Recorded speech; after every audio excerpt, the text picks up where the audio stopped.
အာဆင်နယ်တို့မန်စီးတီးကိုဂိုးပြက်ခြေပြက်အနိုင်ယူပြီးတော့ဒီယာဒီရဲ့ပထမဆုံးစုစစိတ်ကိုသိမ့်ပိုက်သွားခဲ့ပြီပဲဖြစ်ပါတယ်။ဒါအားလုံးပဲမင်္ဂလာပါဒါဒီနေ့ညမနေ့ကညတော့ခံသွားခဲ့တဲ့ community တိုင်းပွဲစဉ်ကတော့ပြီးဆုံးသွားခဲ့ပြီပဲဖြစ်ပါတယ်။ဒီပွဲစဉ်မှာအာဆင်နယ်အသင်းကမန်စီးတီးအသင်းကို3ဂိုးမရှိဆိုရရတဲ့နဲ့ဂိုးပြက်ခြေပြက်အနိုင်ယူပြီးတော့မှစုဖလားကိုသိမ့်ပိုက်သွားခဲ့ပြီပဲဖြစ်ပါတယ်။ဒီမှာကျွန်တော်တို့ပြောစရာရှိတာကြီးအများကြီးရှိတယ်ဒီအာဆင်နယ်နဲ့မန်စီးတီးနဲ့တွေ့ခဲ့တဲ့ဒီ10နှစ်ကျော်ကာလအတွင်းမှာဒါပထမအဆုံးချိန်မန်စီးတီးအသင်းကပတ်ကွာတီလာနီးပြတာမဟုတ်ဘဲနဲ့တခြားနီးပြတယောက်နဲ့ပထမဆုံးတွေ့မြင်ရတဲ့ပွဲတစ်ပွဲဖြစ်ခဲ့တယ်ဒါအန်ဆိုမတ်စ်ကဒါမန်စီးတီးရဲ့နီးပြဖြစ်နေဒီပွဲစဉ်မှာအလားပါဆုံးလိုင်းရဲ့အတောင့်တင်းဆုံးဒီယာဒီရဲ့သူတို့အသင်းရဲ့အတောင့်တင်းဆုံးလိုင်းရဲ့ကိုထုတ်လာခဲ့တယ်ကိုသမားဒေါ်နာရာမာဒါလက်ဘက်မှာဆိုရင်ဒါအိုရိုင်းလီနဲ့ right ဘက်မှာခုဆာနောဒါဆန်နာဘက်မှာတော့ဒါရူဘင်ဒီယာနဲ့ဒါမက်ဂေရီအစားဒါကဘာဒီယိုတို့ကိုတုံးလာတယ်ကွင်းလယ်မှာဆိုတော့ဒါအတောင်တင်းဆုံးသူတို့မန်စီးတီးရဲ့အတောင်တင်းဆုံးလူအင်အားပဲဒါအီလီယာအန်ဒါဆန်ကိုဘာချစ်နဲ့ဖိုဒန်ကိုတုံးလာတယ်တိုက်စစ်မှာလည်းဒါစီမန်ညိုဟာလန်ဒိုကူနဲ့သူတို့ရဲ့အတောင်မန်စီးတီးရဲ့အတောင်တင်းဆုံးလူစင်းလို့ first line လို့ပြောလို့ရမယ်လူစင်းနဲ့ပဲဒါအန်ဆိုမိုင်းစ်ကလို့ပွဲထွက်လာခဲ့တယ်ဒါပေမဲ့လည်းအာဆင်နယ်အသင်းကိုတေချာရှင်းမကစားနိုင်ခဲ့ပဲနဲ့ဒါမန်စီးတီးတို့ရှုံးနေသွားခဲ့ရတယ်အာဆင်နယ်တရားတော့ဒါပွဲတစ်ဆက်တရောက်မှာဆိုကိုသမားဒေးဗစ်ရာယာ right back ကတော့ဒါဘန်ဝိုက်စန်နာဘက်မှာတော့မော်စကွဲယာနဲ့ဒါဂါဘရီယယ်ဆော့တယ်လက်ဘက်ကတော့ဒါကလာဖီယိုကြီးဆော့ပြီးတော့မှကွင်းလေကတော့လူးစ်ကယ်လီဒီအမ်ဆော့တယ်ဂိုမာရက်နဲ့ဒါ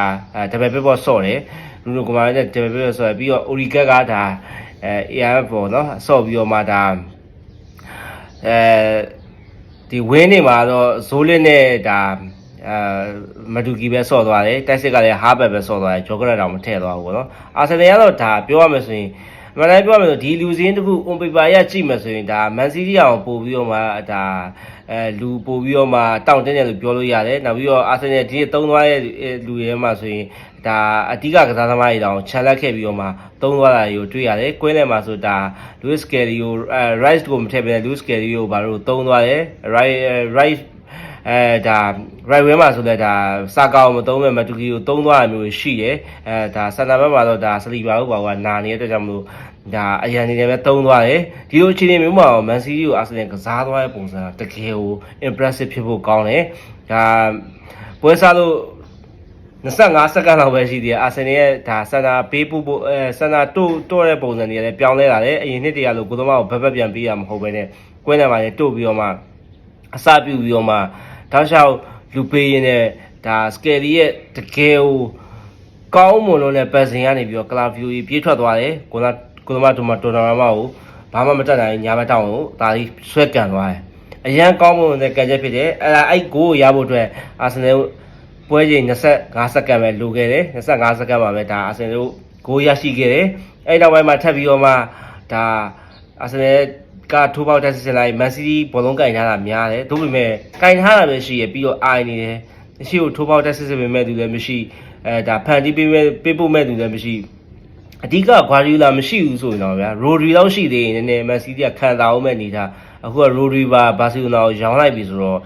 ့မန်စီးတီးကတော်တော်ကြီးကိုကွင်းတဲ့ဘက်မှာတော်တော်ကြီးကိုအားနေသွားတယ်ကွင်းထဲမှာလည်းဒါဥဆောင်ပြီးမဲ့လူ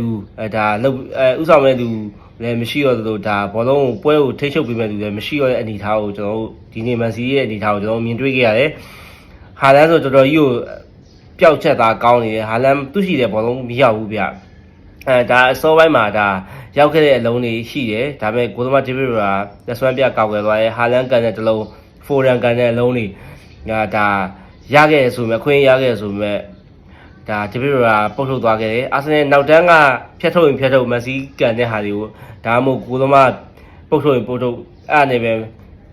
မန်စီးကိုဂိုးမရခဲ့ဘူးပေါ့ဗျာဒီနေ့ပွဲစဉ်မှာတော့ဒါဒုတိယဂိုးတော့ဇိုးလေးအသာလေးဒါတောင်ပန်းကြီးချပေးရဲ့လုံးဇိုးလေးအသာလေးခေါင်းတိုက်ပြီးချပေးတယ်ဒါကိုင်ဟဘက်ခေါင်းတိုက်သွင်းတယ်ဒိုနာမထိပြီးတော့မှဒီဖလက်တွေဖြစ်ပြီးတော့မှဂိုးဝင်သွားတယ်ပထမပိုင်းဒူးစီးနဲ့အာဆင်နယ်ဥဆောင်နေတယ်အဲ့လိုပဲဒုတိယပိုင်းဆက်ပြီးချင်းစက္ကန့်ပိုင်းပဲရှိသေးတယ်ထပ်ပြီးတော့မှဇိုးလေးပဲချပေးတယ်အိုရီကက်ကွင်းလယ်ထဲမှာအေးရပေါက်ထဲမှာရတယ်တချက်ဖိတ်နေကိုသမားပုတ်မဲ့ဘက်ကိုလဲလိုက်တယ် အိုရီဂါကတသားရပဲကိုတော်မရှိရဲ့ဘက်ကိုပဲကန်သွင်းပြီးတော့ပါ3-0နဲ့ဥဆောင်သွားတယ်ပြီးတော့အာဆင်နယ်အေးအေးဆေးပဲဆော့သွားပြီးသွားပြီဘာမှမလိုတော့ဘူးသူတို့ကအေးအေးဆေးပဲဆရာကြီးထားပဲဆော့သွားတယ်ဘောလုံးကိုဟိုတခါရေကောင်တာပရက်ဇင်လေးလှုပ်တယ်ဒါပထမပိုင်းကတော့မဒူကီညက်နဲ့လုံးလေးရှိတော့သူတယောက်တည်းသွတ်သွားတဲ့အပိုင်းကြီးစကားသာဆိုရင်တော့ဂိုးနိုင်တဲ့အနေထားကြီးပေါ့နော်ဒါဒုတိယပိုင်းမှာဆိုတဲ့စကားအပိုင်းပိတ်ရတဲ့လုံးလေးရှိတယ်ဂိုးပိုင်းပေါ်ကြော်သွားရပါတယ်ဒီမှာကကောင်းတယ်မန်စီးတဲ့အခွင့်အချို့တော့ရပါတယ်မရလုံးဝမရဘူးလို့မဟုတ်ဘူးဒါပေမဲ့မန်စီးကဘောလုံးကြီးကင်ထားပြီးအိုင်နေရများတယ်ဖန်တီးပေးပဲလို့မရှိဘူးဒီကြားရဲ့ဒိုကူးလေးကကောင်းဒီလောက်လာဖောက်ထိုးဖောက်မဲ့သူဒိုကူးလေးပဲရှိပါတယ်ဆိုဒီမှာအဆိုမှစကားကိုကျွန်တော်နားမလည်တာဘူးဒီဂရီလီကြီးကိုထည့်ပြီးတော့ဘာလုပ်ကြလဲမသိဘူးကျွန်တော်စဉ်းစားလို့မရဘူးပြီးတော့